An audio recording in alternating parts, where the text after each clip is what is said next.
Welcome to Minds of Mountain Film. My name is Ben Skinner. I'm here with Gene Oelwang, who's the CEO of Virgin Unite, which is a group that has incubated some of the most transformational projects, such as the Elders, such as the Carbon War Room. Gene, welcome to Minds of Mountain Film. Thank you very much, Ben. Thanks for joining us. I'd like to start out just by opening up asking, what's the mission of Virgin Unite? How did you get started? And where do you hope to go with it? Yeah, I mean, the fundamental mission of Virgin Unite is how do we work to help change business and turn it into a force for good in the world? And that was the premise of what we started on. And then we've kind of evolved to really focus on three core things. One is we felt it was really critical to look at how do we incubate these new global initiatives that we can then spin out to become independent, that can really almost help clear the runways to really change the way the world does business, but all the change the way the world leads. So that's things like the Elders, the Carbon War Room, and we're just about to launch the B Team. So that's one area of what we do. And then the second thing is we felt it was critical that we also at the same time worked with our Virgin businesses to transform them. So we have a team of consultants that works with our 80 businesses to look at how do you put people, planet, alongside profit in our existing organizations and with other companies. And as part of that, Richard uses his voice through things like the Screw Business as Usual book to try to extend that really to other businesses outside the group. And this was Screw Business as Usual. I wanted to make sure you got the name of the book out. Yeah, Screw Business as Usual. Yeah. And then the third thing we do is we're really passionate about that we find there's so many people out there right now that want to be part of this movement of how we change the way the world does business. Yeah. So we're trying to build this community that we call Unite 24902 to look at how do you bring together entrepreneurs and others that want to work together with business and the social sector to really transform how we look at problems. Got it. Why business? Why focus on the private sector on this? I think business has been a huge part of the problems that we face in the world, and I think now business needs to be part of those solutions that we face in the world. And business is a powerful global force, and if we can start using that powerful global force to make the world a better place, I think it can have make extreme change in the world. So that's why we've really focused on business, and also because of who we are from a company perspective, we felt passionately about how do we use the leverage that Richard's built in the brand, that he's built in his own name, and that he's built really, it's almost like a playground because we have 80 companies across 15 industries. So how can we work with them to really make sure they're making the biggest difference that they can in the world? People, planet, and profit. You mentioned that as being sort of the tagline for what the B Team anyway is doing, and Virgin Unite, all the projects it's incubating. The question that I often face in my work is it profitable to do the right thing for the people and for the planet? Yeah, I think that's an interesting question. I think it can be profitable to do the right thing. I think what I'm seeing and what we're seeing right now is this really exciting mix of hybrid businesses. And we kind of define them in four areas. You kind of have what we call value-based businesses, which are profit-making entities, but they put the values of people and planet in the core of what they do, at the heart of what they do, but still make profit. So that would be examples like Patagonia or what Ben & Jerry's started out at the early days as well. And then the second kind, which is a really exciting business, is what we call purpose-driven, which start for a purpose but also make a profit.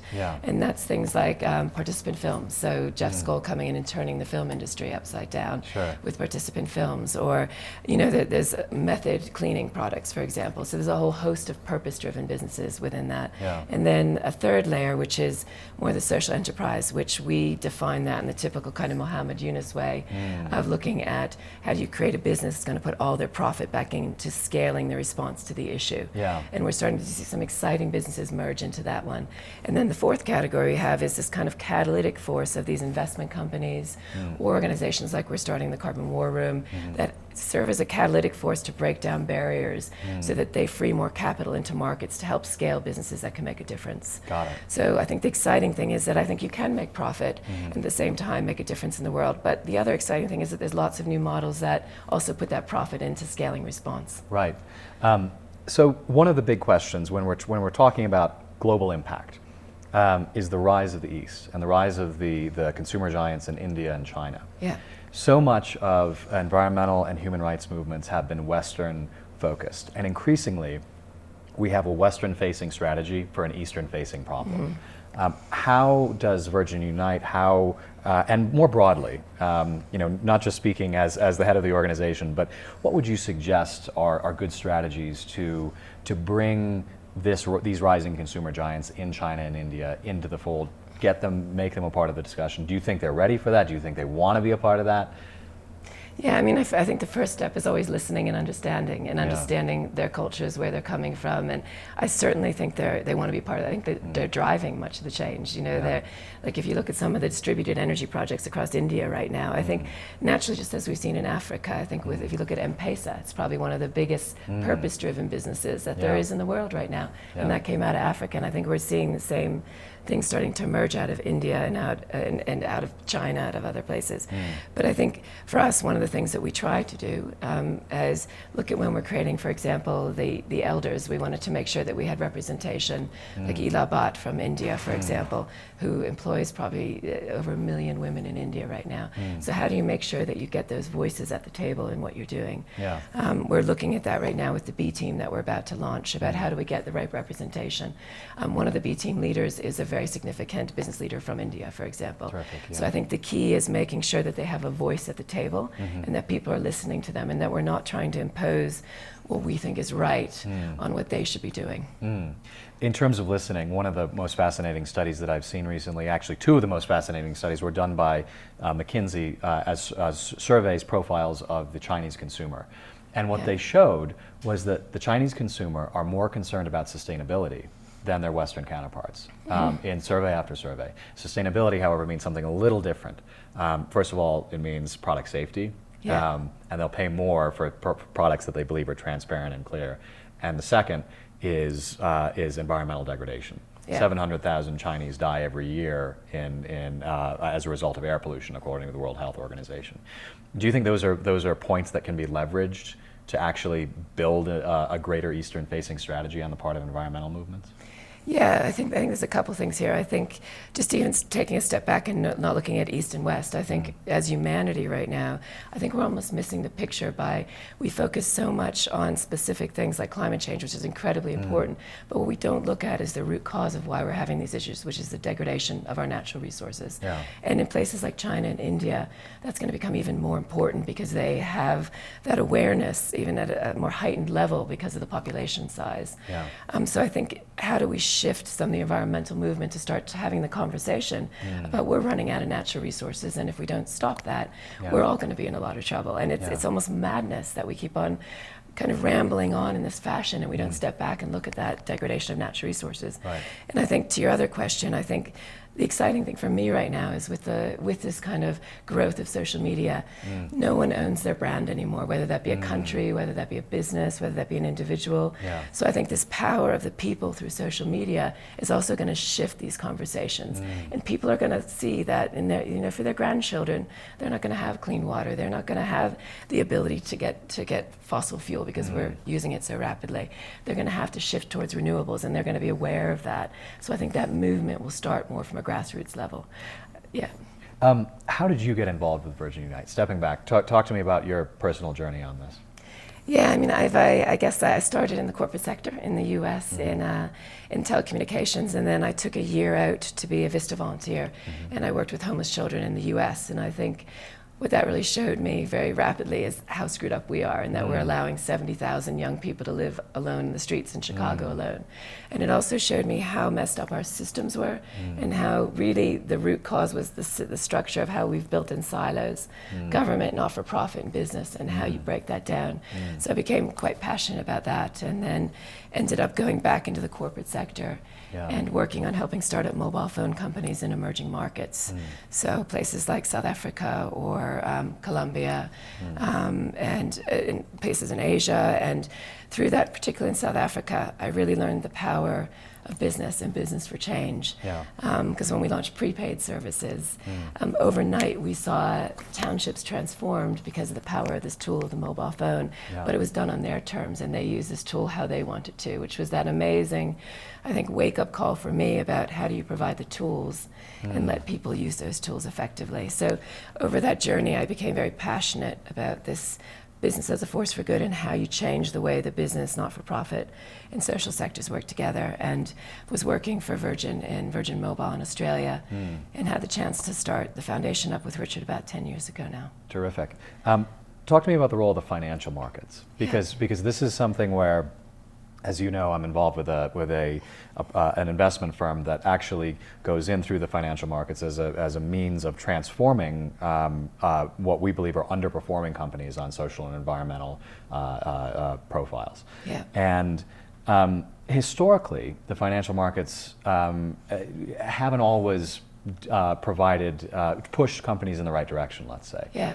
Deepwater Horizon. A year later, BP was rewarded with record share prices. Yeah. Have the financial markets been a force for good at any point as far as you can see, and can they be a force for good, and if so, how? I think they definitely can be a force for good, and I think we're starting to see shifts there. I think we're seeing it in small ways, mainly by new investment companies that are coming through and starting to change it from bottom up.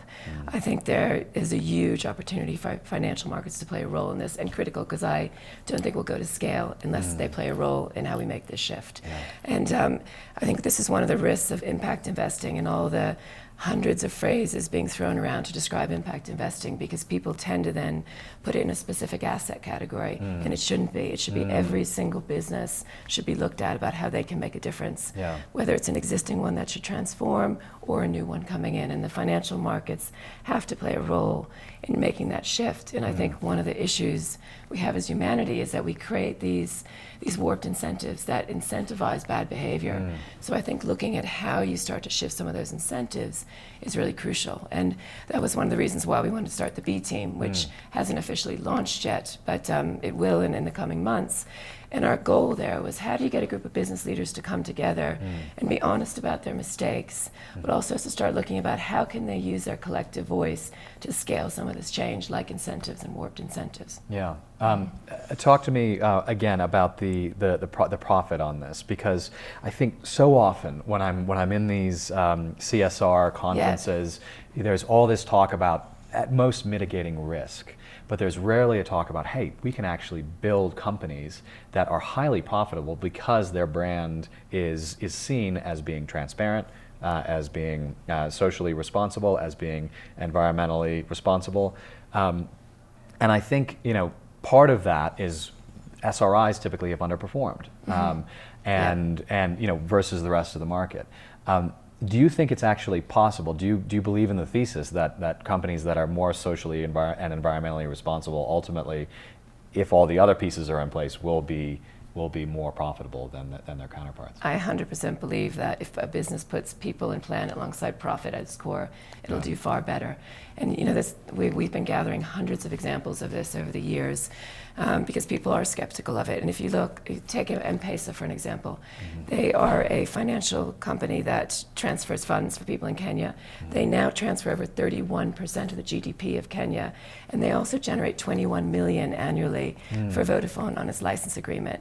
And this is a business that is making significant difference by really almost democratizing the financial services in Kenya and in other African countries.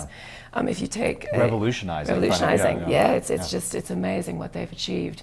And if you look at organizations like Airbnb that are starting to look at collective consumerism, how do we use our collective assets to really, rather than creating new buildings, and how do you use that effectively? And I think they're another good example of that. I think if you look in the UK at Marks and Spencer's, who kicked off Plan A several years ago, they're now saving millions every year by doing what's right for people on the planet. So I think the exciting thing is we're starting to see existing businesses transform that are doing well, or Eco-Imagination, for example, that created a new arm. We're starting to see new value-based businesses and purpose-driven businesses that are coming up, that are being successful all over the world right now. So I think there's no question anymore. I think the question to me is, how rapidly can we start to shift some of the dinosaurs that aren't seeing that?